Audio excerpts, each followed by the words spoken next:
This occasion, we're joined over the phone by Mr. Sameh Saad, the tourism expert. Good afternoon, sir.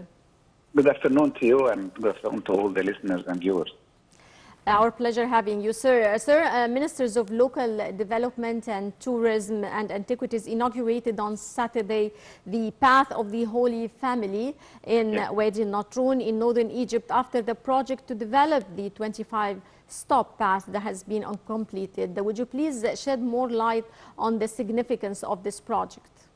You see, the Holy Family came to Egypt fleeing from the Romans at that time. Yes. And then we have 25 spots where they stopped all over the country. Some are ready and some are not ready yet. But the main points are in Wadi Natroun. There is a well called Nab al-Hamra, and this well is to have sweet water among the salty lake, where Virgin Mary wanted to have fresh water, and this came out. So it's kind of miracle of itself, plus the monasteries, of course, there. And then we have in Cairo, and then we have in Minya and Asyut. Yeah.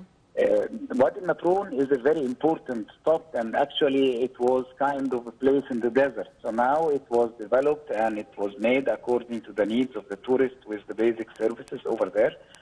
So opening it is a plus because then it tells the world that we are ready. Yeah. And of course we have big number of Christians in the whole world, and definitely we'll have a good share of tourism of this country. Yeah. Well, sir, if Rome is the principal attraction for Catholics, can Egypt boast the relics of Saint Marc, the evangelist, and the local Egyptian tradition of the Holy Family? What's your take on this? Let's take it first that this is a culture tourism. This is still culture. It's not limited to Christians or Muslim or any religion. Because imagine you are in a spot, especially we go to Wadi Natroun, you are in a spot, you see a very salty lake, very, very salty lake, and you have a sweet water well is coming in the middle of this salty lake. Yes. Going to the monasteries itself and seeing how the life is there, it's a culture. So it is a touristic thing more than just a religion. Mm-hmm. Sir, Christian pilgrims who usually visit Egypt as part of a wider Holy Land tour of Israel, Jordan, and Palestinian territory. And now, how far did this regional instabilities affect this kind of tours? It affected a lot because it used to be some time ago they come by bus from Israel, Tel Aviv, they go to North Sinai, and then they come and continue the tour in Cairo.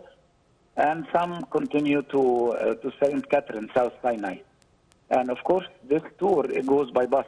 Yes. So the instability of this political situation, it affected a lot. Yes, sure. And hopefully when things stabilize again better, we will get a big portion from this market share, especially with the Americans. Yes. We used to receive a lot of thousands of groups, Americans, coming doing this Holy Land trip. Yeah. Well, Egypt aims to incorporate this trip of Egypt by the Holy Family into the global religious tourism map. Now, how far would this decision help increase the flow of pilgrims to Egypt? This kind of, you see, don't forget that in 2016, the delegation of Ministry of Tourism at that time, His Excellency Mr. Yahya Rashid, the Minister of Tourism, and Dr. Adla Ragab, his assistant, they went to Vatican with an official group, and they inaugurated the start of the Holy Land Tour, and the Pope himself, which is a big religious symbol in the whole world, accepted the icon and announced this officially. So it is already now officially approved worldwide through the different Christian views of religion. Yeah. Sir, in your opinion, what are Egypt's chances to occupy a leading position among religious touristic sites around the world? I think we have a big chance, a big opportunity, especially we have already the infrastructure, like the Asyut already have in Jabal al-Tayr, in Minya. They have nice hotels there, and of course Cairo, we have nice hotels. Big part of the tour, and a lot of spots are in old Cairo, Masr al-Adima, where there is a church, and they were staying in a cave under the church. And in Maadi, the church of Maadi, there is a cave, and where they took the boat to go up to Upper Egypt. So we have very famous spots worth seeing it. Mm-hmm. What are the elements of religious tourism in Egypt, in your opinion? The main element is the churches, because they have to go and pray and pray in a place. So we need to find churches which fit the Catholic, the Orthodox. There is already some, but they are adding others as well. Mm-hmm. Do you believe that religious tourism has the potential to change the image of the country? Definitely, yes. Especially the tour goes in a normal, not a touristic side. They go in a normal villages. They go into the country itself, which gives a feeling of security and stability. Yes. I mean, when you go to Minya, you pass through the villages and the small cities. Same for Asyut. Yes.